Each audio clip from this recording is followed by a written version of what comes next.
Doctor बाबू, मैंने भी आपसे एक सवाल पूछा है।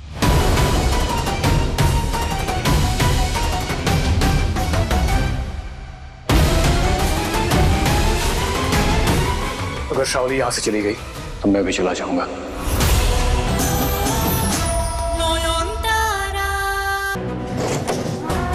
कई सारी शक्तियां तो बेकार हो गई मेरी। कम से कम शरीर का टेम्परेचर तो अभी भी बढ़ा सकती हूँ। सूरजो, मैं भी चलती हूँ। बस 10 मिनट दो, मैं तैयार हो जाती हूँ। अपनी सासू माँ का तर्पण मैं ही करूँगी। ठीक है, तुम साथ चलो, पर घाट पे बैठे रहना, पानी में उतरना नहीं। और मैं एक शॉल लेके आता हूँ, शॉल लेके चलोगी तो ठंड कम लगेगी। तो क्या तर्पण नॉयन करेगी? इससे तो अच्छा है मैं जाऊंगी। तर्पण नॉयन नहीं करेगी, वो तो आधे घंटे पहले ही निकल गई है। तो चलना है तो चलो, नहीं तो घर पे आराम करो। नॉयन सुबह सुबह कहाँ चलेगी? कहीं कोई नई चाल तो नहीं चल रही? ये सबसे सुनसान घाट है नॉयन, जैसा तुम्हें चाहिए था। पता नहीं आज यहाँ क्या होने वाला है जमाई बाबू। अगर सच में शाओली दी की आत्मा यहाँ आ गई तो वो तबाही मचा सकती है, और मैं नहीं चाहती किसी का कोई नुकसान हो या किसी के तड़पन में कोई बाधा आए। इसलिए मैं पंडित जी को भी यहाँ नहीं लाई। अब आपको भी यहाँ से जाना होगा। लेकिन नॉयन, यहाँ तुम्हें ऐसे अकेला छोड़ के कहीं कुछ हो गया तो? मुझे कुछ नहीं होगा जमाई बाबू। आत्माओं का सामना करने की शक्ति स्वयं बाबा भूतनाथ ने मुझे दी है। पर अब ये मेरे सुहाग की लड़ाई है, अपने पति और अपने सिंदूर को बचाने की लड़ाई है ये। और जब एक पत्नी अपने हक के लिए लड़ती है तो वो कभी हारती नहीं है। अपना ख्याल रखना नॉयन।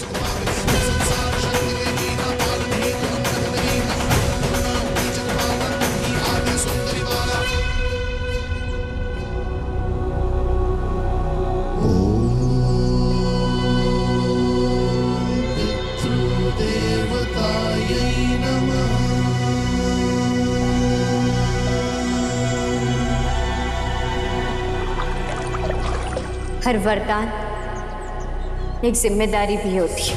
बाबा भूतनाथ ने मुझे सभी आत्माओं का दुख महसूस करने की ये शक्ति दी है। इसीलिए आज मैं सिर्फ अपने पुत्रों का नहीं, हर उस भटकती आत्मा को पिंडदान दूंगी जो मुक्ति के लिए तरस रही है। इस धरती पर भटक रही सभी आत्माओं, पाताल लोक में कैद आत्माओं, यहाँ तक कि इंसानी जिस्म पर कब्जा किए हुए आत्माओं, मैं आप सबका आह्वान करती हूँ।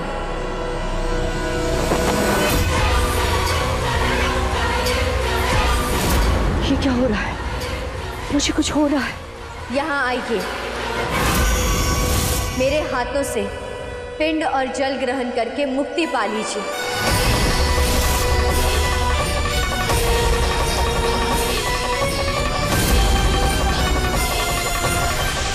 नहीं, नॉयन मुझे पिंडदान दे रही है। मेरी आत्मा को मुक्त करने की कोशिश कर रही है वो।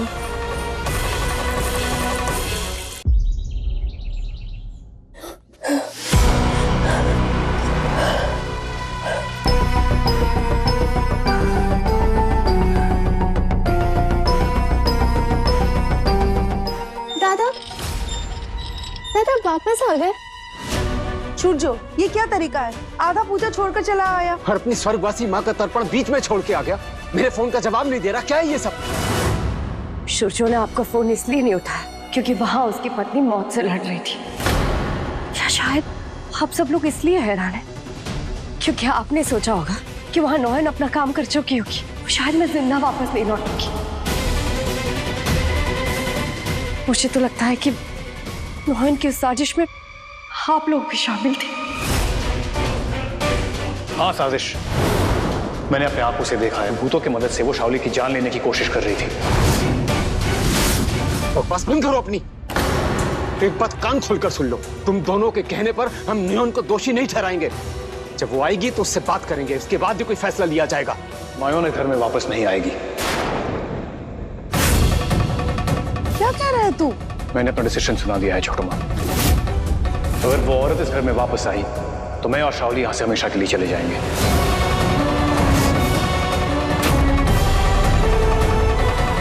अब फैसला आप लोगों का है। आपको इस घर में आपका बेटा और बहू चाहिए या वो नॉयन?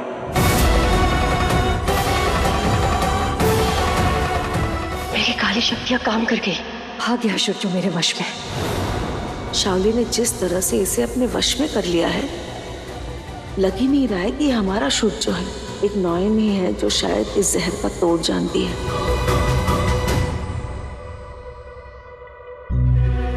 हेलो नॉयन, तुम कहाँ हो? यहाँ पे बहुत गड़बड़ हो गई है। छोटा माँ, आप शांत हो जाइए।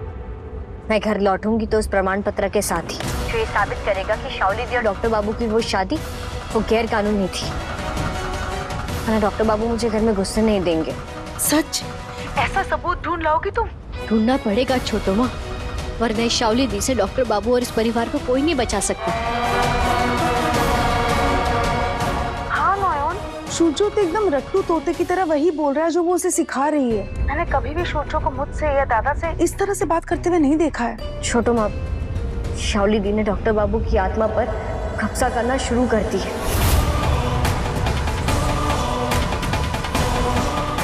और इससे पहले कि वो उन्हें पूरी तरह से अपने वश में ले ले, हमें उन्हें रोकना होगा।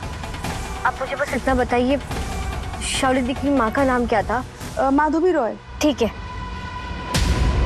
जमाई बाबू, मुझे आपकी एक मदद चाहिए।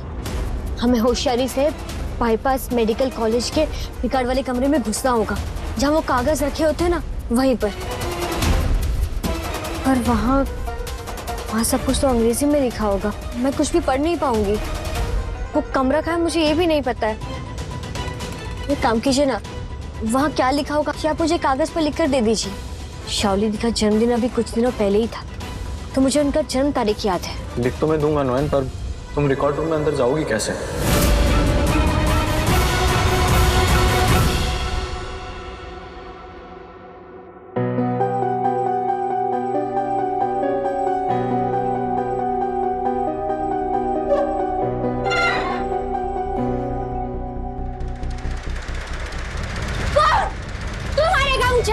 तू मारेगा मुझे?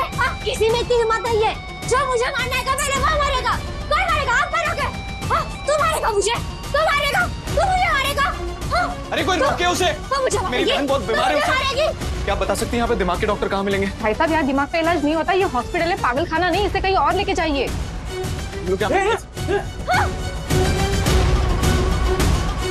जो मुझे पकड़ने आएगा उसका सर खोल दूंगी मैं। मुझे मारेगी, मुझे मारेगी, तू मारेगी मुझे। कहाँ है ये रिकॉर्ड रूम? माफ कीजिएगा बाबा भूतनाथ, मुझे लोगों को ऐसे नहीं डराना, लेकिन सच जानने के लिए मुझे नाटक करना ही होगा। कैची नीचे रख दो तुम। अरे अरे सुनो,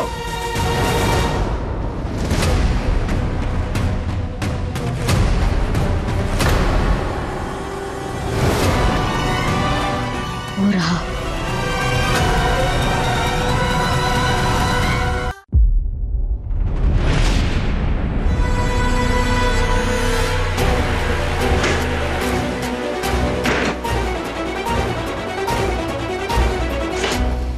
अरे क्या करी पागल लड़की, दरवाजा खोल।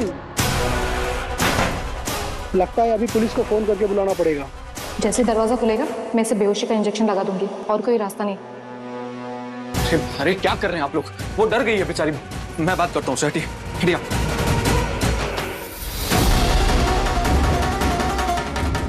नॉयन जल्दी करो, इससे पहले कि ये लोग सच में पुलिस बुला लें।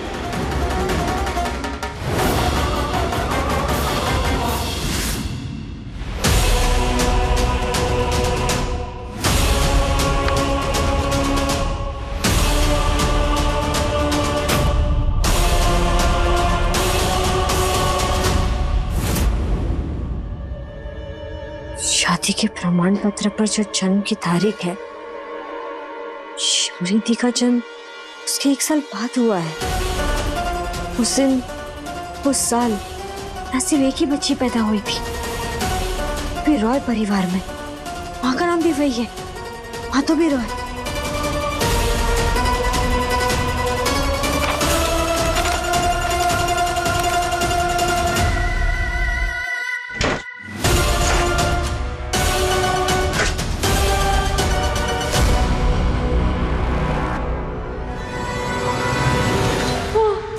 कैची तो अंदर ही रह गई, अब कैसे बचाऊं खुद को?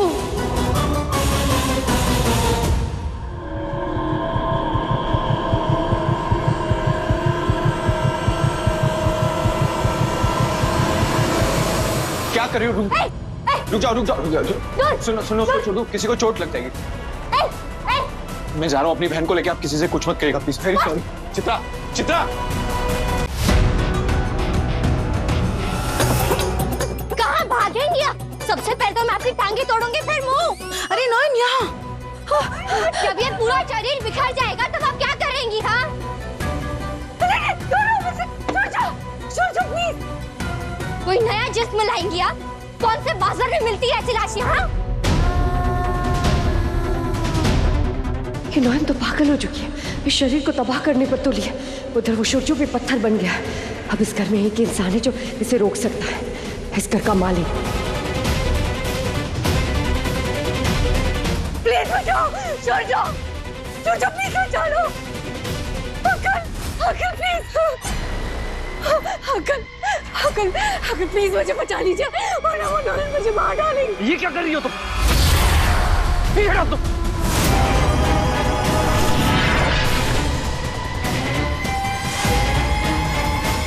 अंकल, आप इस घर के मालिक हैं, आपके रहते आपके सामने अन्याय कैसे हो सकता है? प्लीज कुछ बोलिए, प्लीज, वरना शुरजू भी मेरे साथ ये घर छोड़ के चला जाएगा। प्लीज, प्लीज बचा लीजिए अंकल, अंकल। शौली यही रहेगी। फिर जो मेरा इकलौता बेटा है वो किसी भी हालत में इस घर से नहीं जाएगा। अगर तुम्हें कोई दिक्कत है तो तुम जा सकती हो। बाबा, आप ये क्या कह रहे हैं? दादा, आप नॉयन को घर छोड़ के जाने के लिए कह रहे हैं?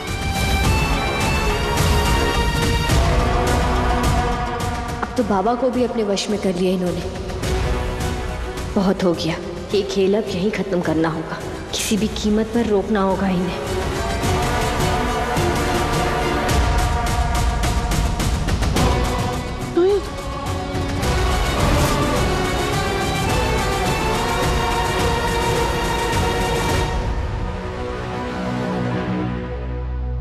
डॉक्टर बाबू, हो गया आपका ड्रामा नायम? डॉक्टर बाबू, मार दिया आपने शाओली को? हो गई तसल्ली? डॉक्टर बाबू रुकिए। हाथ छोड़िए। नहीं छोड़ूंगी। बस एक बार मेरी आंखों में तो देखिए, शायद आपको इनमें वो नॉयन नजर आए जिसे आपका दिल अभी भी ढूंढ रहा है। आप शाओली दी के लिए कि घर छोड़कर चले जाएंगे, ये जानने के बावजूद कि वो आपकी पत्नी नहीं है। बताइए मुझे, अपनी पत्नी को छोड़ के चले जाएंगे आप यहाँ से? कुछ समझ में नहीं आ रहा नॉयन। दिमाग कह रहा है हाँ चला जाऊंगा शाओली के साथ, पर दिल तो कह रहा है आपसे दूर मैं कैसे जा सकता हूँ।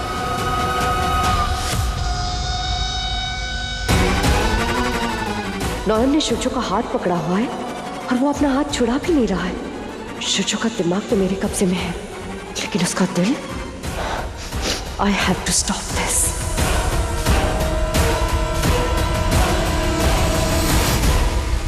शुरजू, मेरी तरफ देखो।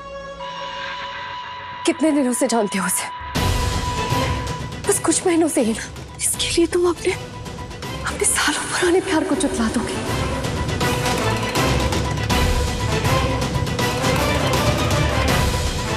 डॉक्टर बाबू, मैंने भी आपसे एक सवाल पूछा है।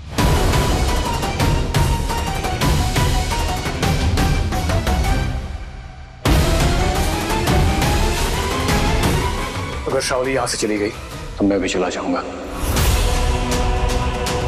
और मैं ये आखिरी बार कह रहा हूं, अगर आपको इस बात से प्रॉब्लम है तो आप जा सकती हैं।